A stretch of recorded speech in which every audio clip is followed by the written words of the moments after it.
instead of on the top of the phone like this Droid Razor, 1, 2, 3. If you look at the other side of the keyboard,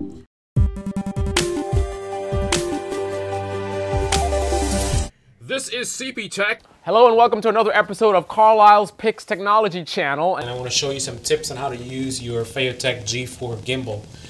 Now I've noticed that there's you can run into some smoothness issues depending on how you're using the product. So I'm still trying to come to my final conclusion on how I feel about the device, but one thing is for sure, even though it's very easy to use, there is a little bit of a learning curve involved in terms of there is a certain technique that you want to use to get the best usage out of your G4. And I'm going to be figuring out what those techniques are, and I'll be doing videos right here on CP Technology channel and let you guys know. So one thing I want to show you is one of the little tricks. Now there's a big difference between the performance of it when you're using it like this, in a vertical position, versus when you're using it like this. See that? So I changed it to where, I guess that's not going to work. Let's lock it into position here so you can see. So I've locked the heading. So now I can tilt this sideways a little bit. Let's go this way to avoid the motor. Because that's another thing. When the motors get close to each other, you're going to run into some glitches. Like, let's see if I can do it right now. Yeah, see? It's starting to torque a little bit. So let's avoid that and go this way. So using it this way, hopefully you guys can see. Using it this way versus using it this way, there's a big difference. So what I'm talking about is, let's say I want to do a shot coming in, sweeping in different perspectives. So I kind of, I can come in this way and go up that way and then turn around. But I got it in a locked position, so that's not going to work. But, you know, there's filming, again, that way versus doing the same kind of shot this way, where you're going to lose some altitude because, you know, now you don't have the length of the handle anymore, but you can still do the same kind of movements. And I've found that they're much smoother like this. I've also found that it's much smoother when you use it upside down as well. And in terms of, actually not just smoother, but it's also much more user-friendly in terms of, you know, do whatever you want like this. You know, swing it around, do whatever you want. I haven't really had any problems like that for whatever reason. But when you're shooting it this way, then technique becomes a little bit more important. So again, I'm recommending that you try to use it in this configuration. You can see I can make my heading changes nice and smoothly.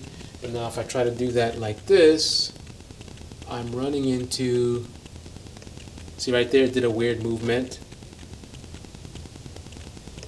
See right there again, it did that weird. When you start twisting it to a certain angle, there's some weird things that happen. Now I'm also exceeding, that's another thing about technique, right? There's a limitation on how far you can go like this. So, can you guys even see that?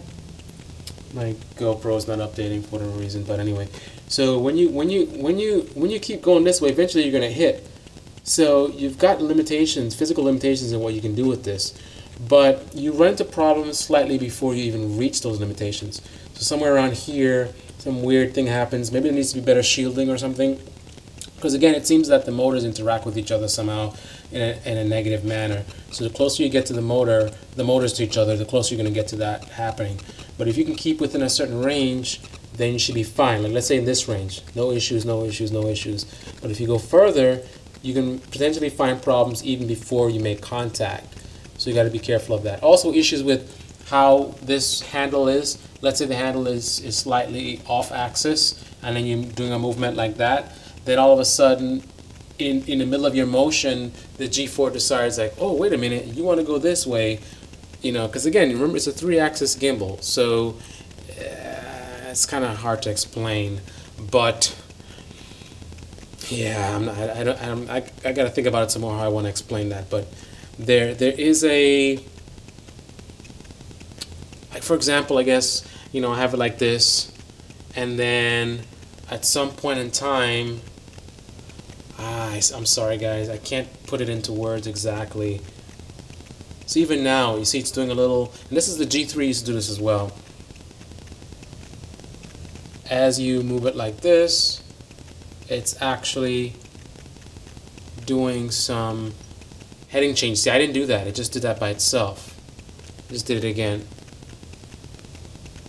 It's doing it again. There it goes again. See that? So the heading should be the same. Let's see what happens if I lock the heading. What happens in that case? I'm going to hold it like this. And let's go like this. And let's go like that. Interesting. With heading lock, it seems to be fine. When you tell it to lock its heading, it's fine. But if the heading is free, then you might have an issue.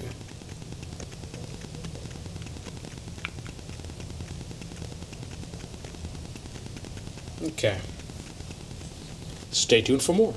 Phone, which is a nice budget phone, and other cool gadgets right here on CP Tech. Thank you for watching, and definitely subscribe.